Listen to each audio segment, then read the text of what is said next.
कैसे हमारे शरीर और दिमाग को आलस्य खत्म कर देता है, इस विषय पर हम आज एक गौतम बुद्ध की रोचक कहानी आपको सुनाएंगे। तो चलिए शुरुआत करते हैं। जो मनुष्य जितना ज्यादा कामचोर होता है उतना ही उसके शरीर में सुस्ती छा जाती है। ऐसे इंसान के लिए कठिन काम करना तो दूर, खुद के छोटे मोटे काम करना भी मुश्किल हो जाता है। प्यास भी लगी हो तब भी बिस्तर छोड़ने का मन नहीं करता, और इसी कारण उसके आसपास के वातावरण में भी मुर्दनी सी छाई रहती है। आलस्य के ताले में अटके हुए मन में आनंद की कोई झलक नहीं होती। चेहरे पर कभी न मिटने वाली थकान और आंखों में नींद होने के कारण ऐसे लोगों से सब दूरियां बनाने लगते हैं, और कुछ समय बाद वो अपने परिवार के लिए ही बोझ बन जाते हैं और उन्हें खुद भी अपना जीवन बोझिल लगने लगता है। इसलिए ऐसे लोगों को अपना जीवन काटने के लिए किसी प्रकार के आनंद और खुशी की आवश्यकता तो पड़ती ही है, ताकि जीवन में थोड़ा बहुत तो रोमांच बना रह सके। और इसी कारण आलसी मनुष्य की कल्पना में काम वासना के विचार उठने लगते हैं, क्योंकि ऐसे विचारों की कल्पना करने में कोई मानसिक मेहनत भी नहीं करनी पड़ती और क्षणिक आनंद की भी अनुभूति हो जाती है, जिससे जीवन में थोड़ा बहुत रोमांच तो बना रहता है। लेकिन आलस्य के चादर ओढ़े यह काम वासना के विचार किस प्रकार जीवन का सारा आनंद चुस लेते हैं, उसी पर आज की कहानी आधारित है। श्याम नाम का एक लड़का पहाड़ी की तलहटी में बसे एक गांव में रहता था। पहाड़ों के आसपास जो गांव होते हैं उनमें बहुत थोड़े से घर होते हैं, और उन्हीं में से एक घर श्याम का भी था। श्याम को उस गांव का बच्चा बच्चा जानता था, और गांव में उसकी पहचान किसी काम के लिए नहीं थी, बल्कि सभी लोग जानते थे कि श्याम गांव का सबसे आलसी युवक है। दिन चढ़े तक सोना, हर काम को टाल देना, किसी की कोई मदद न करना, यही सब दुर्गुण श्याम के व्यवहार में थे। ऐसा नहीं था कि श्याम खुद को बदलना नहीं चाहता था। अंतर्मन से वह भी चाहता था कि ब्रह्म मुहूर्त में उठकर प्रकृति का आनंद लिया जाए, और जब वह देरी से सोकर उठता तो उसे बड़ा अफसोस होता। वह उसी पल सोचता, वह उसी समय खुद से संकल्प करता कि चाहे कुछ भी हो जाए, कल तो ब्रह्म मुहूर्त में उठकर ही रहूंगा। लेकिन रात होते होते वह अपना संकल्प भूल जाता था, और फिर अगले दिन चढ़ने तक सोते रहता। यह उसका नित्य नियम हो गया था, यह उसकी रोज की आदत हो गई थी।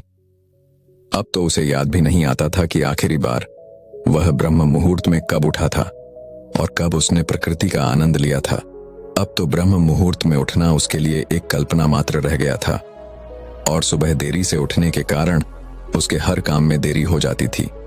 चाहे फिर वो नहाना हो या खाना पीना हो, हर काम में देरी होने लगी थी।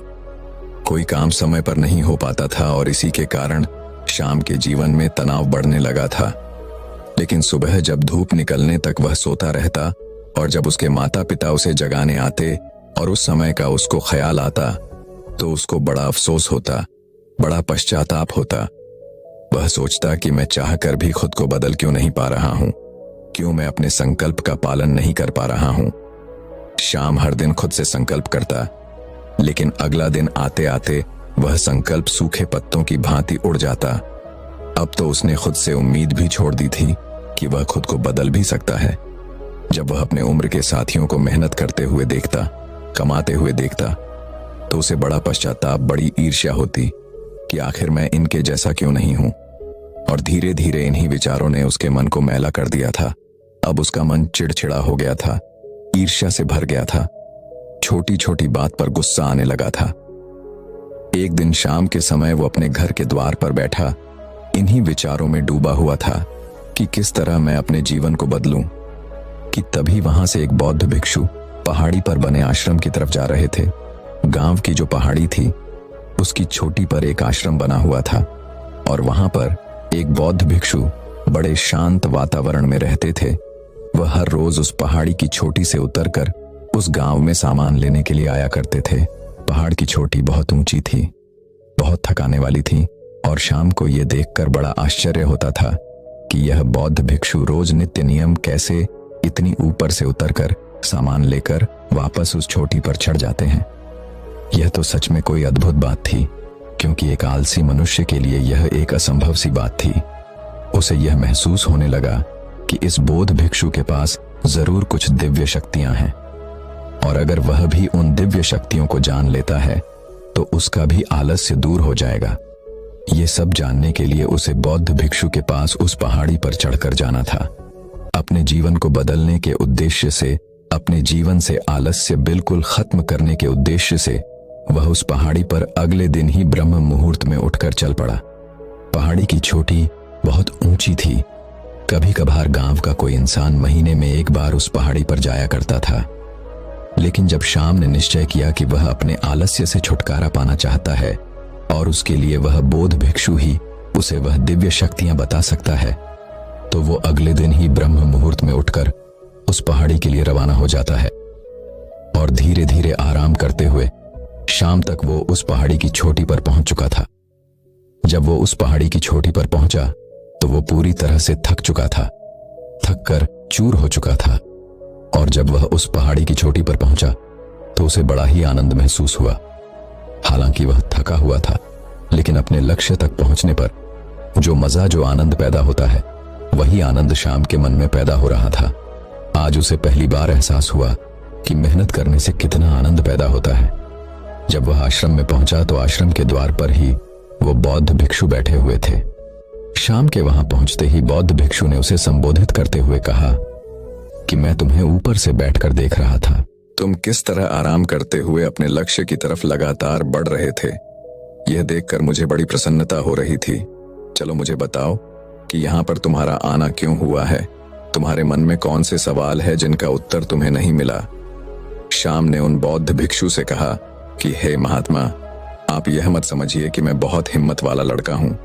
मैं तो बहुत ही आलसी हूं, लेकिन आपसे मिलने के लिए मैं इतने नीचे से लगातार चलते हुए आ रहा हूं।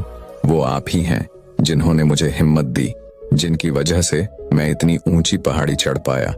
मैं अपने जीवन में कभी कल्पना भी नहीं कर सकता था कि मैं कभी इतनी ऊंची चोटी चढ़ पाऊंगा, लेकिन मेरे मन के सवाल मुझे जीने नहीं दे रहे थे, इसलिए मजबूरन मुझे आपके पास आना पड़ा। मैं आपसे जानना चाहता हूं कि इतनी उम्र बीत जाने के बाद भी आपके शरीर में उस पूर्ति, वह सफलता कैसे कायम रह पाती है? कैसे आप रोज गांव में जाकर वापस इस आश्रम में आ पाते हैं, जिस चोटी पर लोग महीनों महीनों में चढ़ पाते हैं? आप रोज कैसे इतनी दूरी तय कर लेते हैं? अगर आप मुझे वो रास्ता बताएंगे तो मैं अपने जीवन से आलस्य को बिल्कुल दूर कर पाऊंगा। आलस्य के कारण मैं अपने जीवन से बहुत परेशान हूं।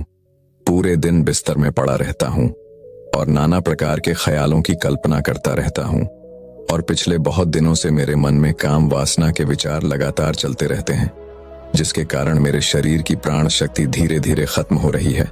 मैं बहुत जल्दी बूढ़ा होने लग रहा हूं। मुझे किसी चीज में कोई आनंद नहीं आता। सिर्फ काम वासना को छोड़ दिया जाए तो सिर्फ मेरी काम वासना ही है जो मुझे आनंद प्रदान करती है। जब भी मैं अपने बिस्तर में लेटता हूं तो नाना प्रकार की सुंदर युवतियों के चेहरे मेरी आंखों के सामने घूमने लगते हैं। मैं अपने उन विचारों को रोकने का बहुत प्रयास करता हूं, लेकिन जितना ही मैं रोकने का प्रयास करता हूं, वह विचार उतने ही ज्यादा मुझ पर हावी होने लगते हैं। कृपया करके मेरा मार्गदर्शन करिए। मुझे इस कीचड़ से, इस नरक से बाहर निकालिए, वरना तो मैं एक दिन खुद ही आत्महत्या कर लूंगा। बौद्ध भिक्षु ने उसके आंसू पोंछते हुए उसे दिलासा देते हुए कहना शुरू किया कि आलस्य को हम खुद बढ़ावा देते हैं। हमारा मन नाना प्रकार की चाल चलता है और हम उस चाल में उलझ जाते हैं। अगर हम अपने मन की चाल को पकड़ना सीख लें तो फिर हमारा मन हमें धोखा नहीं दे पाएगा।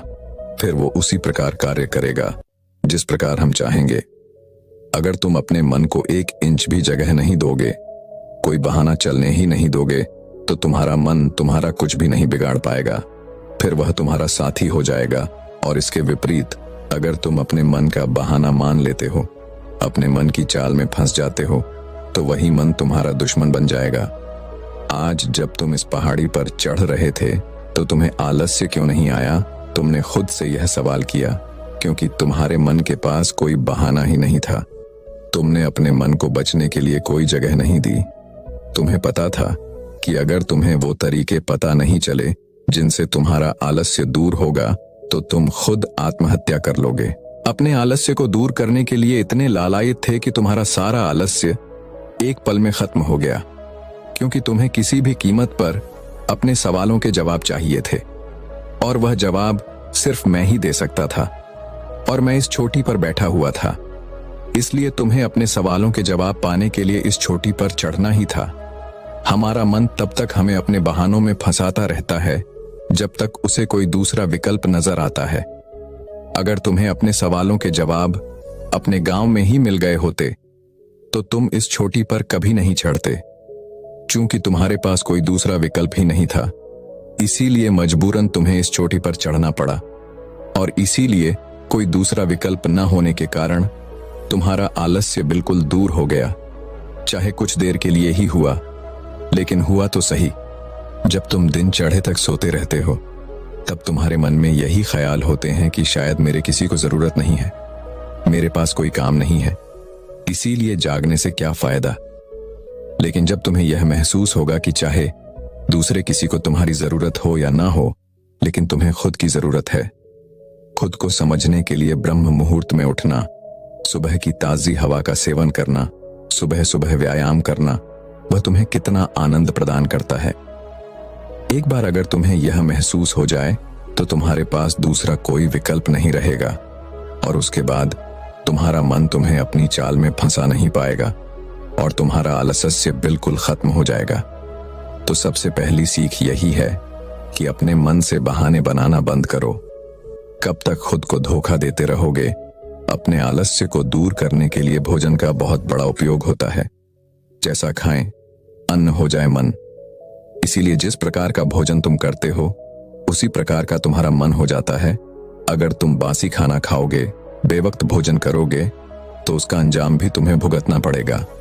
समय से और शुद्ध भोजन करना बहुत आवश्यक होता है, और इसके साथ साथ यह भी ध्यान देने वाली बात होती है कि जितनी भूख हमें लगी है उससे 2 रोटी कम खाई जाए, क्योंकि जितना भर पेट हम भोजन करते हैं उतना ही आलस्य हमारे शरीर में प्रवेश करता है।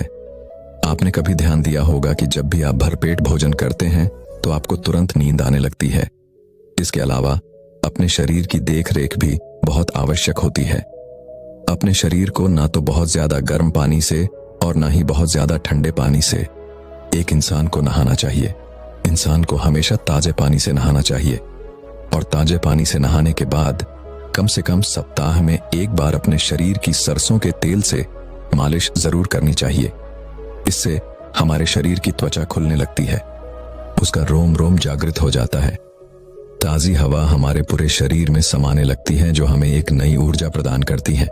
इसके साथ साथ यह भी ख्याल रहना चाहिए कि हम अपनी नाभि में तेल अवश्य लगाएं। इसके साथ साथ अगर शरीर में बहुत ज्यादा आलस्य है तो सुबह ब्रह्म मुहूर्त में उठते ही तिल के तेल का कुल्ला जरूर करें। 2-3 बार कुल्ला करने से आपके शरीर में जो भी अशुभ शक्ति होती है वह बाहर निकल जाती है, और उसके बाद आपका आलस्य बिल्कुल खत्म हो जाता है। यहां पर एक बात समझने वाली यह भी है कि सिर्फ खान पान से और शरीर के रख रखाव से आलस्य पूरी तरह से दूर नहीं होगा। साथ ही साथ तुम्हें व्यायाम भी करना चाहिए। इसके साथ योग, अभ्यास और प्राणायाम भी बहुत आवश्यक होता है। इससे तुम्हारे शरीर की मांसपेशियां पूरी तरह से खुलती हैं, और एक बार अगर तुम आलस्य के चक्कर से बाहर निकलकर असली आनंद का मजा ले पाए तो फिर तुम्हें किसी सुख की कोई आवश्यकता नहीं पड़ने वाली, क्योंकि जहां पर हमारे मन को आनंद मिलता है वहीं पर हमारा मन अपने आप दौड़ा चला जाता है। और याद रखना, अगर तुम आलस्य में भरे रहे अपने बिस्तर पर पूरे दिन पड़े रहे तो तुम्हारे अंदर काम वासना के विचार उठेंगे, और तुम्हें ऐसा प्रतीत होगा कि यही जीवन का असली आनंद है, और तुम उसमें डूबते चले जाओगे और अपनी प्राण शक्ति को यूं ही खर्च करते रहोगे। आखिर में तुम यही पाओगे कि बहुत सारी बीमारियों ने तुम्हारे शरीर को जकड़ लिया है। तुम्हारे शरीर की पूरी शक्ति खत्म हो चुकी है, बुढ़ापा आने लगा है। इसीलिए अपने शरीर में काम वासना के विचारों को उत्पन्न होने से रोक सकते हो तो रोक लो, और उसके लिए सबसे ज्यादा आवश्यक कड़ी यही है कि तुम आलस्य को पैदा होने से अपने शरीर में रोक पाओ। यह कहकर बौद्ध भिक्षु ने आखिर में मुस्कुराते हुए कहा कि लोगों को लगता है कि मेरे पास दिव्य शक्तियां हैं, लेकिन असल बात यह है कि दिव्य शक्तियां सभी के मन में होती हैं, लेकिन बस उन्हें खोजना पड़ता है। इसीलिए आज से ही तुम ध्यान के द्वारा अपने मन की शक्तियों को जानने का प्रयास करो, और उसके बाद तुम भी अपने मन की असीम शक्तियों को देख पाओगे, उनका तुम उपयोग कर पाओगे और अपने जीवन में सफल भी हो पाओगे। तो दर्शकों, चलिए अब आलस्य के ऊपर एक बेहद ही सच्ची कहानी की शुरुआत करते हैं। आलस कैसे दूर करें? अगर इस दुनिया में इंसान का सबसे बड़ा दुश्मन कोई है तो वह है आलस करने की आदत। अक्सर जब हमारे पास कोई काम करने को होता है तो हम सोचते हैं कि अभी इतनी जल्दी क्या है, कल करूंगा, फिर कल आता है तो परसों करूंगा। ऐसे करते करते इंसान की जिंदगी निकल जाती है, लेकिन वो कभी इस आलस से जीत नहीं पाता, हमेशा बस उसका गुलाम ही बनकर रह जाता है। जिस तरह अनुशासन और मेहनत सफलता पाने का निश्चित तरीका है, उसी तरह आलस करना और काम को कल पर टालना असफल होने का पक्का मार्ग है। इसलिए हर व्यक्ति को आलस्य को त्याग कर अपने कर्म में लगना चाहिए, लेकिन यह कार्य इतना आसान नहीं है। आलस मन का एक विकार है जिसे दूर करने के लिए आपको गौतम बुद्ध जैसे गुरु का मार्गदर्शन लेना होगा। और इसलिए मैं अभी आपको आलस्य से जुड़ी गौतम बुद्ध के जीवन की एक कहानी बताने वाला हूं, जिसे सुनने के बाद आप आलस क्यों होता है यह जान जाओगे और इसको अपनी जिंदगी से उखाड़ फेंकोगे। तो चलिए कहानी शुरू करते हैं। प्राचीन समय की बात है। भारत के उत्तरी छोर पर एक गांव था, जहां पर सभी लोग अपने जीवन यापन के लिए खेती पर निर्भर थे। उसी गांव में एक लड़का रहता था जो बहुत ही आलसी और नकारा था। उसके माँ बाप उससे परेशान थे क्योंकि वह किसी भी काम में उनकी मदद नहीं करता था और बस दिन भर आलसियों की तरह पड़ा रहता था। एक बार गौतम बुद्ध उस गांव से गुजर रहे थे तो वह कुछ समय के लिए वही गांव के पास ठहरे। यह खबर जब गांव वालों को पता चली तो सब लोग भगवान बुद्ध के दर्शन करने वहां पहुंच गए। सभी गांव वालों ने बुद्ध का आदर सम्मान किया और उन्हें भिक्षा भी दी। इसके बाद सबने अपने जीवन की समस्याओं के विषय में सवाल किए और बुद्ध सभी के सवालों का शांतिपूर्वक जवाब देते गए। उस आलसी लड़के के माता पिता को जब यह बात पता चली कि गौतम बुद्ध हमारे गांव में आए हुए हैं, तो उन्होंने अपने आलसी बेटे को बुद्ध के पास लेकर जाने का निश्चय किया। उनका बेटा शुरू में तो जाने को तैयार ही नहीं था, लेकिन उसके माता पिता जबरदस्ती उसको बुद्ध के पास ले गए। बुद्ध के पास पहुंचते ही दोनों ने बुद्ध को प्रणाम किया और बोले, है महात्मा बुद्ध, आप तो सर्वज्ञानी हैं, आप सब जानते हैं, आपके पास हर समस्या का समाधान है। कृपया करके हमारी समस्या का भी समाधान करें। यह हमारा बेटा है और यह बहुत आलसी और कामचोर है। यह हमारी किसी काम में मदद नहीं करता। यह देर रात तक गलत संगत वाले लोगों के साथ रहता है और सुबह देर से उठता है, बस पूरा दिन काम चोरी करता है और जब हम इसे कोई काम करने के लिए कहते हैं तो यह कहता है कि बाद में करूंगा। हम बहुत परेशान हैं बुद्ध, कृपया करके हमारे बेटे का मार्गदर्शन करें। इसके बाद गौतम बुद्ध बोलना शुरू करते हैं। वो कहते हैं कि आलस्य को खत्म करने से पहले हमें इसको समझना होगा। तुम्हें यह जानना होगा कि तुम्हारा बेटा आलस क्यों करता है। तो उस आलसी लड़के के माँ बाप पूछते हैं कि हमारा बेटा आलस क्यों करता है, बुद्ध कृपया कर बताएं। बुद्ध उत्तर देते हैं, सिर्फ तुम्हारा बेटा ही नहीं, इस दुनिया के सभी लोगों के आलस करने के पीछे सिर्फ ये 3 कारण होते हैं। बिना इन 3 कारणों के आलस जन्म नहीं ले सकता। पहला कारण, अत्यधिक सरल जीवन। जो व्यक्ति जीवन में बहुत संघर्ष और पीड़ा से गुजरता है और फिर कहीं जाकर उसे सफलता मिलती है, वह व्यक्ति कभी भी आलस को अपने ऊपर हावी नहीं होने देता। आलस सिर्फ उस पर हावी हो सकता है जिसको अपनी जिम्मेदारियों की समझ ना हो, जिसको पता ही ना हो कि जीवन चलाना कितना कठिन है। अत्यधिक माता पिता यहीं पर गलती करते हैं। वो अपने बच्चों को अनुशासन और मेहनत का महत्व नहीं समझाते और बच्चा जो मांगता है उसको लाकर देते हैं, सिर्फ इस सोच के साथ कि अभी तो बच्चा है। लेकिन माता पिता को नहीं पता होता कि वह बच्चे के दिमाग में यह बात डाल रहे हैं कि इस दुनिया में हर चीज सिर्फ मांगने से ही मिल जाती है, उसे काम करने की कोई जरूरत नहीं है। लेकिन यह सच्चाई नहीं है। जीवन चलाने के लिए व्यक्ति को अत्यधिक परिश्रम करना पड़ता है।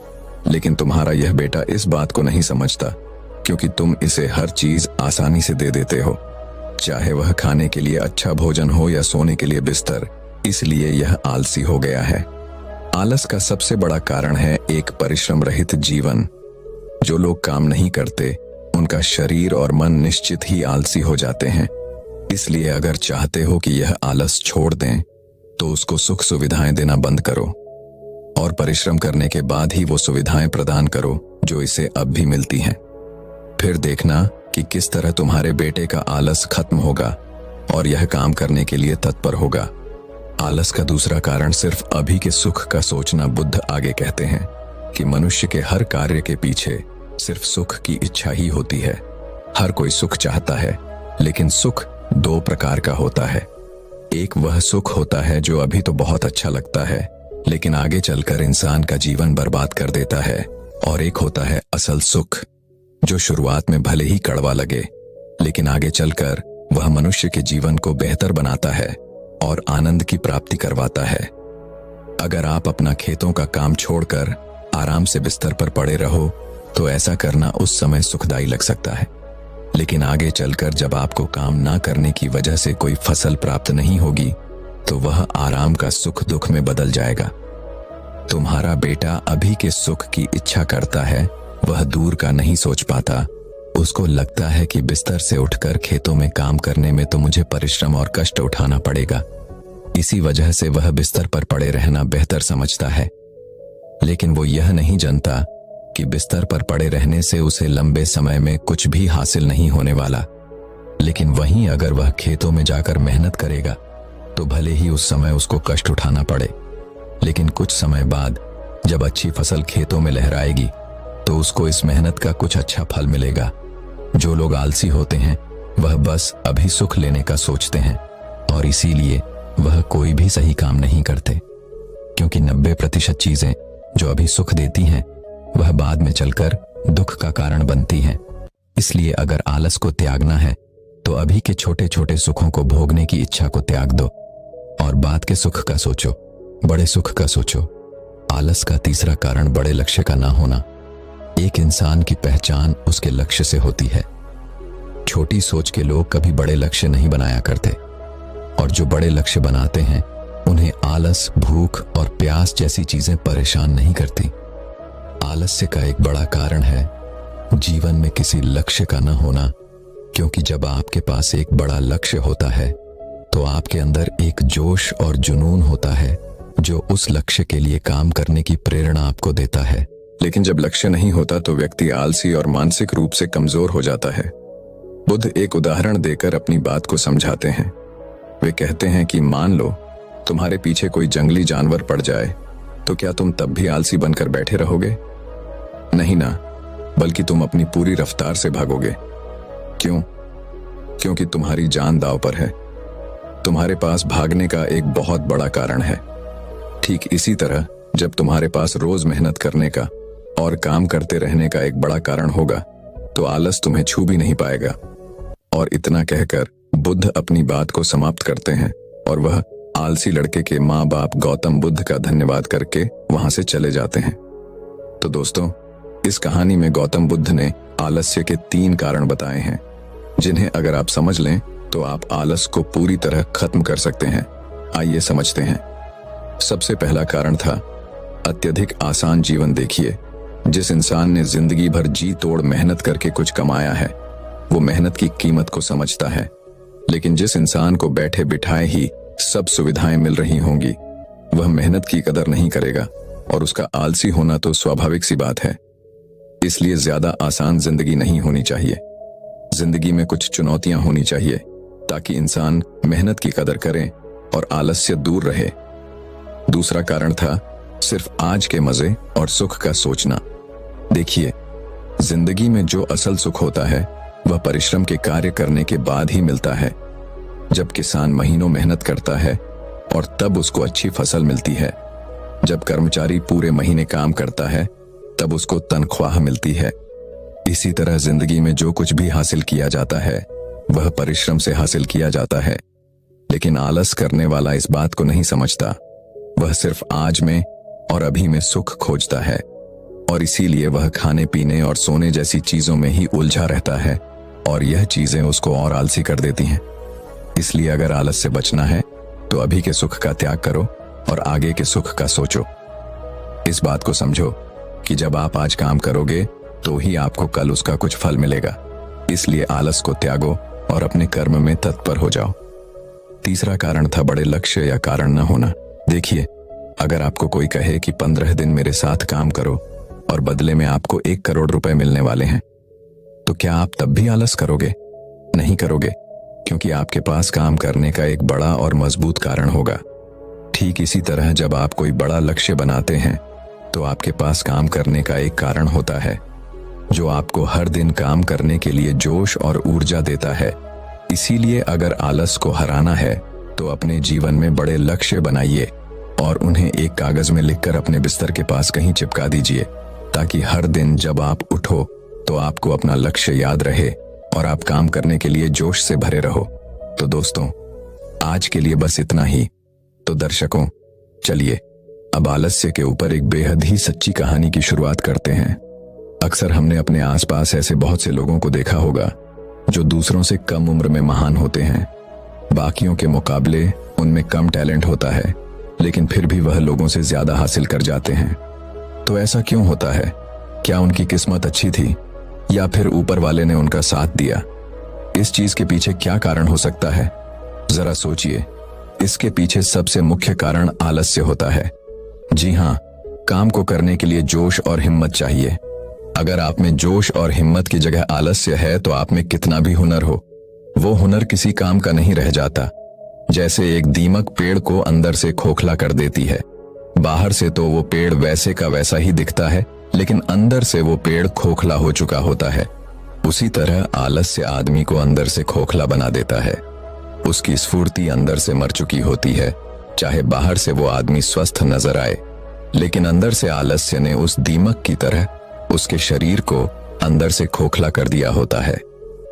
आज की कहानी जो मैं आपको सुनाने वाला हूं, जिसमें आपको आलस करने के मुख्य कारण पता चलेंगे और उससे बचने के लिए कुछ यौगिक मुद्राएं भी बताए जाएंगे। इससे पहले कि आप इस कहानी में खो जाएं, इस चैनल को सब्सक्राइब जरूर कर लें। तो चलिए कहानी शुरू करते हैं। एक बार की बात है, एक आलसी आदमी बुद्ध के पास आकर कहता है कि हे बुद्ध, मैं अपने आप से बहुत परेशान हूं। मैं बहुत आलसी आदमी हूं, इसलिए सब लोग मुझे ताने देते रहते हैं। आपके पास ऐसा कोई मार्ग है जिससे मेरा आलस दूर हो सके? यह सुनकर बुद्ध ने कहा कि तुम्हें कैसे पता कि तुम आलसी आदमी हो?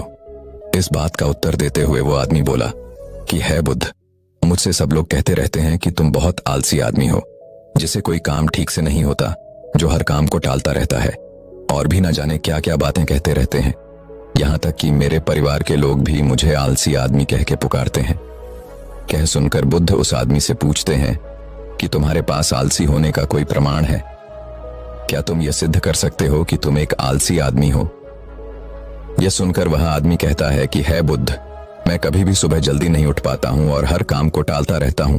मुझे लगता है आलसी होने के लिए ये कारण काफी होंगे। आदमी की ये बात सुनकर बुद्ध कहते हैं कि आलस को समझने के लिए हमें यह जानना होगा कि आलस्य क्या है और वह किसी आदमी के शरीर में कैसे जन्म लेता है। अगर कोई आदमी किसी काम में पूरा मन नहीं लगा पा रहा है, उसमें उस काम के प्रति जोश नहीं है, उत्साह नहीं है, तो उसका कारण आलस्य होता है। आलस्य जोश और उत्साह का विपरीत होता है। आलस्य समझने के लिए हमें यह जानना अति आवश्यक है कि आलसी आदमी भी भीतर 2 स्तर पर जन्म लेता है, शारीरिक स्तर और मानसिक स्तर। यह कहते हुए बुद्ध ने उसे समझाते हुए कहा कि सबसे पहले आलस्य उस शारीरिक स्तर को समझते। इसके बाद बुद्ध ने अपने धम्म की वृक्षों की ओर इशारा करते हुए कहा कि तुम जरा गौर से इन बीजों का चलना, उठना, बैठना और लेटना देखो। बीजों के चलने में तालमेल होता है, एक लय होती है, एक आनंद होता है। जब ये बैठने की मुद्रा में होती है तो इनकी रीढ़ की हड्डी सीधी होती है, गर्दन थोड़ी सी उठी हुई होती है, और वहीं पर जब यह देखते हैं तब इनका शरीर पूरा शांत भाव स्तर होता है। और जब एक आलसी आदमी चलता है, वह एकदम झुका हुआ ठगा ठगा बिना आनंद के चल रहा होता है। याद रखो, 70% आलस्य हमारे उठने, बैठने, चलने और लेटने से तय होता है। हम अपनी अवस्था को समझ लेते हैं और चलने, उठने, बैठने का अभ्यास करते हैं तो हमारा 70% आलस्य खत्म हो जाता है। एक स्तर पर आलस का दूसरा कारण होता है सही उम्मीद ना लेना। अक्सर हमें पता ही नहीं होता है कि हमें कितनी देर सोना है। याद रखो, एक मानव को सीमित नींद लेनी चाहिए। अगर कोई सीमित समय से ज्यादा नींद लेता है तो भी वह आलस का शिकार होगा, और अगर कोई सीमित समय से कम नींद अपने शरीर को दे देता है तो वह आलस का ही शिकार होगा। ये सुनकर वह आदमी बोला, मानव शरीर को कितनी नींद लेनी चाहिए? इसका उत्तर देते हुए बुद्ध ने कहा कि एक मानव शरीर को 6 से 8 घंटे की नींद लेनी चाहिए। अगर आपका शरीर ज्यादा थका हुआ हो तो 8 घंटे की नींद लेनी चाहिए। अगर कम थका हुआ हो तो 6 घंटे की नींद सुदृढ़ शरीर के लिए बराबर होती है। इसी के साथ यह भी ख्याल रखना चाहिए कि सोने के लिए रात का समय निर्धारित किया गया है। कुछ लोग दिन में ही सो जाते हैं, जिसकी वजह से वह आनंद से धीरे धीरे उनके अंगों में जमाने लगता है। आलस इस तरह के आनंद का तीसरा मुख्य कारण है। सुबह जल्दी न उठ पाना, यहाँ तक कि पेड़ पौधे और पक्षी भी सूर्य उदय होने से पहले जाग जाते हैं। ये हम सब पक्षियों को देखकर भी समझ सकते हैं कि प्रकृति ने मनुष्य को जागने का कौन सा समय निर्धारित कर रखा है। अगर हम सुबह जल्दी उठते हैं, सूर्य उदय होने से पहले उठते हैं, तो हमारे शरीर में आलस में युक्त नहीं होगा, ताज होगी और हम अपने हर काम में मन लगा पाएंगे।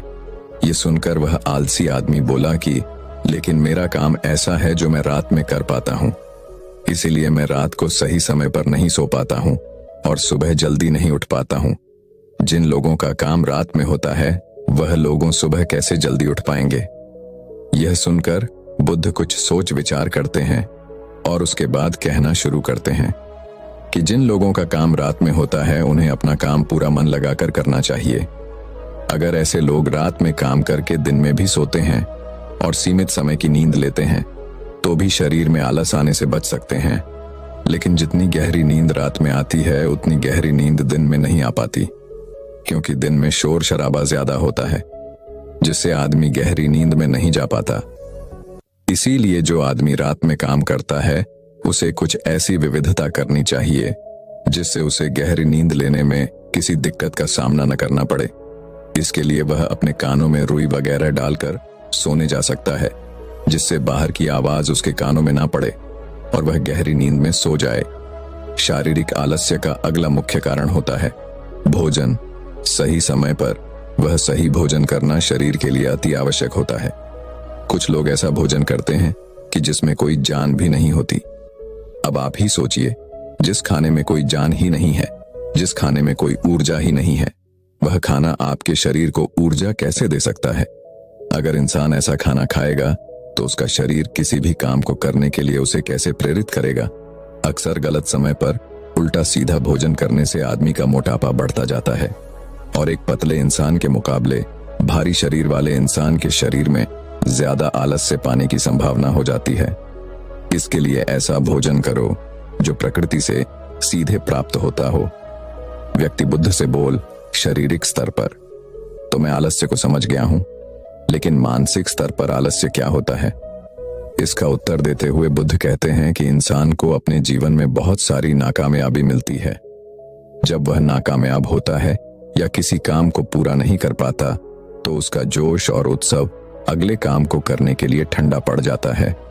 जब भी वह किसी नए काम को शुरू करता है तो उसका पिछला काम उसके मन में प्रभावित करता रहता है, इसलिए वह नया काम पूरे जोश और उत्साह के साथ पूरा मन लगाकर नहीं कर पाता। यही आलस्य का कारण बन जाता है, जिसकी वजह से वह नया काम भी पूरा नहीं कर पाता, उसका पूरा जोश और पूरा मन नहीं लगा होता। इसके लिए हमें यह समझना जरूरी है कि जो पिछला काम हमारा पूरा नहीं हो पाया उसे हमें भी बहुत कुछ सीखने को मिला है, उससे हम एक अनुभव लगा सकते हैं। तो पिछले काम के प्रति नकारात्मक नजरिए रखने की वजह सकारात्मक नजरिया रखेंगे तो आलस्य हमारे मन में नहीं आएगा। मानसिक स्तर पर आलस्य का दूसरा कारण होता है हमारे लक्ष्य का स्पष्ट ना होना। यह कहकर बुद्ध आलसी आदमी से सवाल करते हैं, यदि मान लो तुम किसी जंगल में फंस गए हो और तुम्हारे पास खाने पीने के लिए कुछ भी नहीं, तो तुम क्या करोगे? वो आदमी कहता है कि मैं जिंदा रहने के लिए उस जंगल में खाने पीने का सामान ढूंढूंगा। फिर बुद्ध कहते हैं कि अगर तुम्हें फिर भी खाने पीने का सामान नहीं मिला तो जवाब देते हुए वो आदमी कहता है कि तो मैं किसी भी तरह किसी भी कीमत पर उस जंगल से बाहर निकलने का पूरा प्रयास करूंगा। यह सुनकर बुद्ध कहते हैं क्योंकि वहां पर तुम्हारा लक्ष्य स्पष्ट है, इसीलिए तुम्हारे मन में कोई आलस्य नहीं आएगा। उस समय तुम्हें पता होता है कि तुम्हारे शरीर के लिए खाना पीना ढूंढना है, अगर तुम नहीं ढूंढोगे तो तुम बिना खाना खाए पिए मर जाओगे। लेकिन हमारे दैनिक जीवन में हमारा लक्ष्य स्पष्ट नहीं होता है, जिसकी वजह से हमारे मन की ऊर्जा इधर उधर भटकती रहती है। कोई आलस या कोई ताकत हमें हमारे लक्ष्य को प्राप्त करने से नहीं रोक सकती। इसी तरह अगर हमारे पास उस काम को करने की कोई ठोस वजह नहीं होती, जो भी हम उस काम को टालते रहते हैं, उस काम को करने का हमारा मन नहीं करता, क्योंकि हमारे मन में यह आवाज समाई होती है कि उस काम को करके कोई फायदा तो होगा नहीं। इसलिए किसी भी काम को करने के लिए किसी ठोस वजह का होना बहुत जरूरी होता है। बहुत सारे लोग व्यायाम करने की अहमियत नहीं समझते हैं, क्योंकि वह इसकी वजह नहीं देख पा रहे हैं। वे सोचते हैं कि व्यायाम करने से क्या फायदा। लेकिन जो आदमी दूर दरस्तर रहता है, जो आदमी देख पाता है कि अगर मैं आज व्यायाम नहीं करूंगा तो भविष्य में मेरा शरीर कितने रोगों से ग्रस्त हो सकता है, ऐसे आदमी के पास स्पष्ट लक्ष्य होता है और ठोस वजह भी होती है। इसलिए वो लोग व्यायाम करते रहते हैं। मानसिक स्तर पर आलस्य का अगला मुख्य कारण होता है आलसी लोगों के साथ। अक्सर कुछ लोग आलसी नहीं होते हैं, लेकिन उनके आसपास के लोग आलसी होते हैं। अगर आपकी संगति में आलसी लोग भरे हुए हैं तो आप भी उनकी तरह हो जाएंगे, तो आपका भी मन काम करने से भागने लगेगा। आलस्य एक छुआछूत की बीमारी की तरह होता है। जितने ज्यादा आलसी लोगों से आप घिरे रहेंगे, आपका मन उतने ही आलस्य को पकड़ लेगा। मानसिक स्तर पर आलस्य का अगला मुख्य कारण है कि किसी भी काम को टालते रहने की आदत कुछ लोगों की आदत होती है।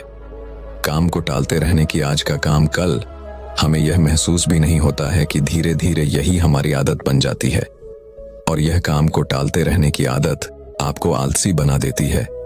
इसीलिए किसी भी काम को कल पर मत डालो। और सबसे आखिर में बुद्ध ने कहा है कि किसी भी काम को करने के लिए आपके पास उम्मीद होनी चाहिए, उत्साह और जोश होना चाहिए। हर काम को नया काम समझ के करना चाहिए। इसके बाद बुद्ध ने उस आदमी से कहा, याद रखना, अगर तुम्हारे पास कोई